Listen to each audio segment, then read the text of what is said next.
I'm not going to tell you. Number 2, it'll be the thermometer's fault. Which is a challenge, finding a thermometer that actually gets to that reads 145 accurately. Alright. Ready? Dig down. What brand do you use? I buy new cheap ones All the time. like every 8 jobs or so. Yeah. Analog, not digital, just because they're cheaper. And I'm embarrassed to say that calibrating has proved to be beyond my comprehension and ability. For some reason.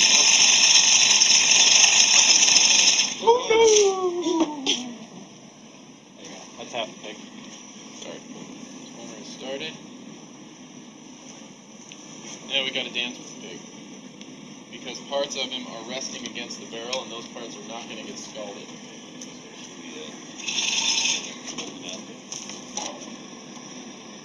Yeah, so his butt is the thing that's going to be resting against the barrel down here. So I think about straightening up the spine. It's actually quite a vigorous hango that we do. Push his head forward and push his belly lower here, back, so that he's shaking his butt down this. You know what I mean? Yeah, you gotta keep it moving.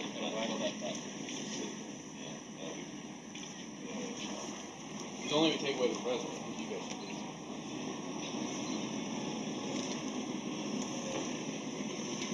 And the whole time he's in there, I like to take readings.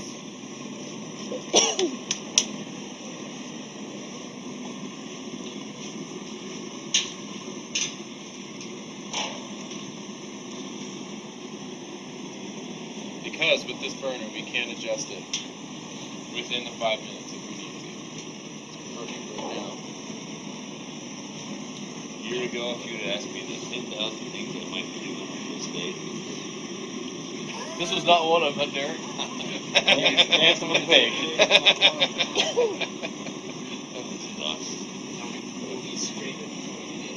Yeah, so as he's coming out, we're going to be scraping like crazy. Yeah, totally, yeah.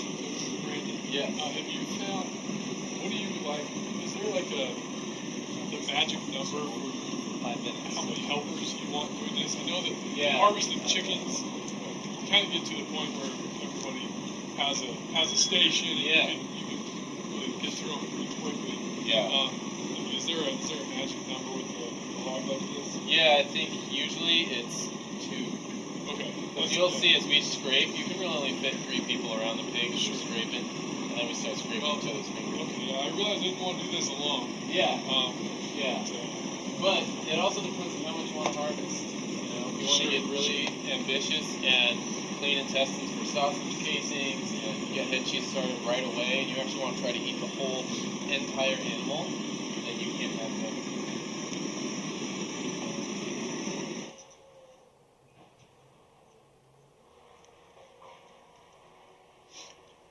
So, I usually like to just give it a little test at the 3-minute mark. Oh, that's a good sign. So can you raise it up just a little bit? Oh, yeah. That feels really good. And I test it because if we overdo it, it's a pain. But right now, it's feeling pretty perfect. So I think. you might even cut it short. Yeah, I think we should cut it short, and I think that's just because this is reading. It's hotter. Go ahead and pull them all the way out. Yep. Let's do it.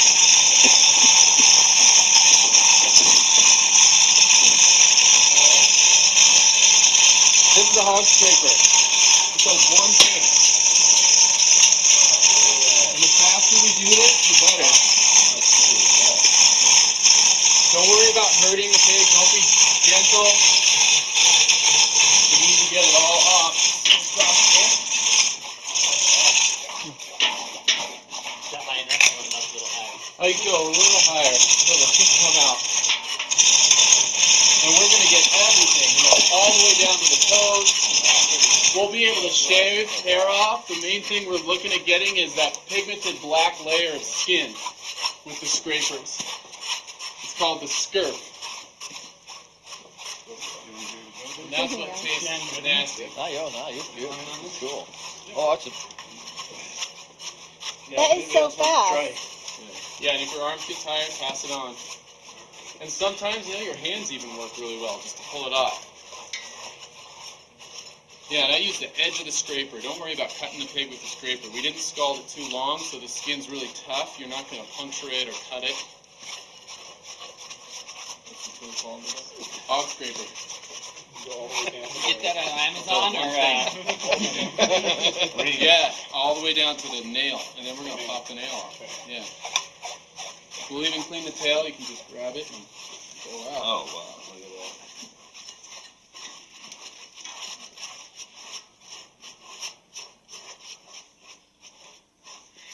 That's 5 minutes. See, you've scraped it almost entirely in less than 2 minutes. It does not go this quick. It's not 145 for 5 minutes. We were probably, almost 150, judging how short it was in there for 3 minutes. Oh, gosh, it's not gravity, especially the bottom. Yeah, all the way down to the toes.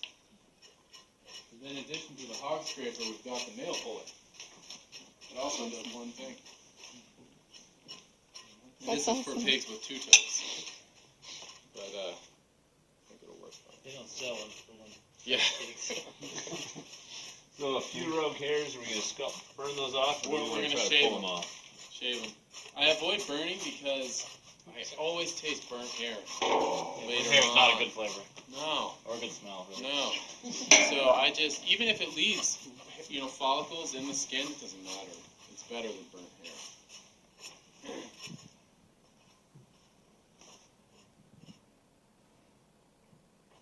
It's tedious around the Yeah, Yep.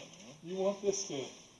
So this is where his leg was folded. Right. So right. we're Well, going to have to shave it. I just can't imagine having the whole... You want to get a good skull. Yeah. Just having this Yeah. on the whole Oh, thing right, yeah. would be... Yeah, pain. it's terrible. It ruins your whole day. I start to have existential crises and questions. Yeah, that doesn't... A lot Yeah. of people understand. So that dark stuff on the outside is the actual layer of skin, not just dirt and crud. Right, it is. It's his pigment. I think technically it's the epidermis. And what this is the dermis. Yeah. So this is what turns into crackling or chicharrones. This is also, incidentally, there's a whole nitrite debate pertaining to making salami in particular, which is the aged sausage that you slice thin and eat raw. They used to make it without synthetic nitrite. They had salts that had an impurity of nitrate in it, just naturally. But you only prevent botulism with nitrite. And so today, you're required to add it as a synthetic compound, which kind of makes all salami taste sour and tangy. But all tastes the same, doesn't matter what you put in it. If, on the other hand, you do it the old school way, you raise a pig that's an older breed and it's really healthy, he has lots of pigment in his flesh, that pigment, myoglobin, naturally converts nitrate to nitrite. In this skin, even though we scalded it, there is bacteria on the skin, Staphylococcus and Micrococcus bacteria, that naturally convert nitrate to nitrite. So, you have to not only raise it right, but slaughter it right to do things the old school way. Short of all those things, yeah, you need to use nitrite. What do you feed your pig? I think ideally they would be on, rotating ground, so they're never in a mud bath. They don't actually like to live in mud.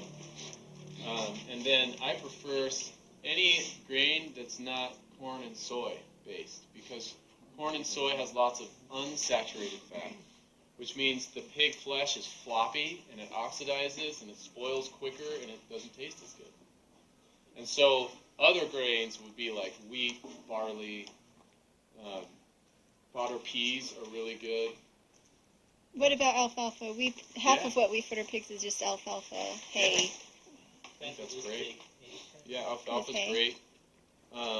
What I'm looking into now, because I have 2.5 acres in the Pacific Northwest, completely different than where we are right now.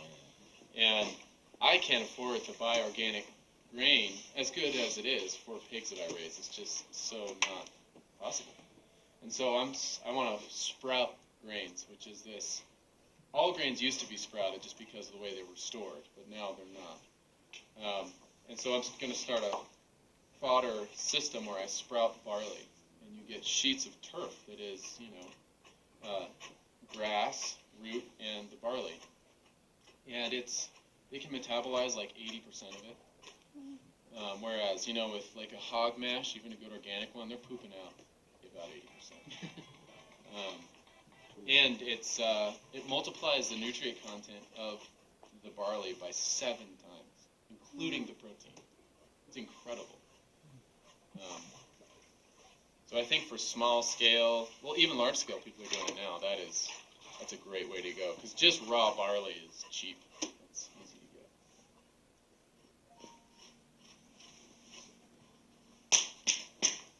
All right. How are these looking? His toes were splitting there. So these guys, I put them right in top. Harder. And pull straight down, rather than straight out. And there's one toe. I just had to want to make sure. Scaulding that. Oh yeah. We wouldn't be able to do it without scalding it. So it's just like a chicken claw You're when you're making Right. wet Right soup from up. chicken. Yep. Just popping the toenail Nick, off. you watch So the now chicken? we've got. You just pop the toenails off the chicken's foot too, and you skin them, Oh yeah. and you just make You're it makes hooking good right on. bone broth. Just one at a time. Just one hook in. That's the one toe thing. It's almost like a Just had 3-toe done thing. That's it. And just crank on it. Yeah, pull Hook it straight down. down rather than into your gut. That's a good for your gut. So you can see how we've got These little ones. some black streaks left.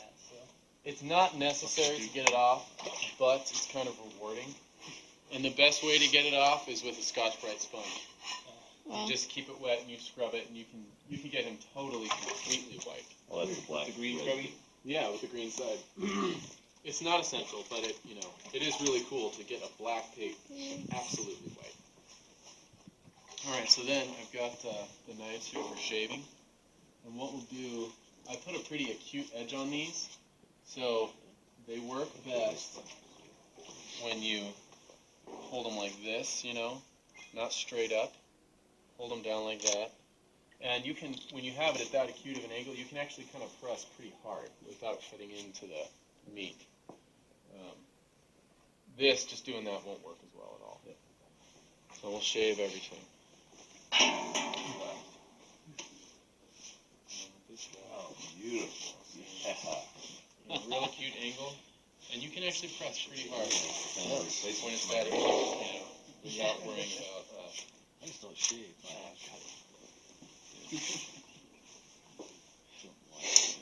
He never cares.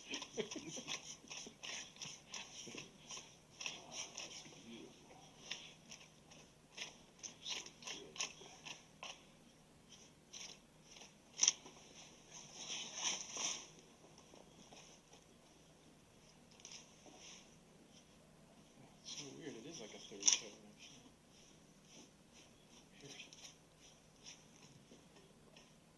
A mutant pig. Yeah, that's what mule foots are. Yeah. It looks like it's one toe, but I think the nail is fused because it's actually a third toe in the middle.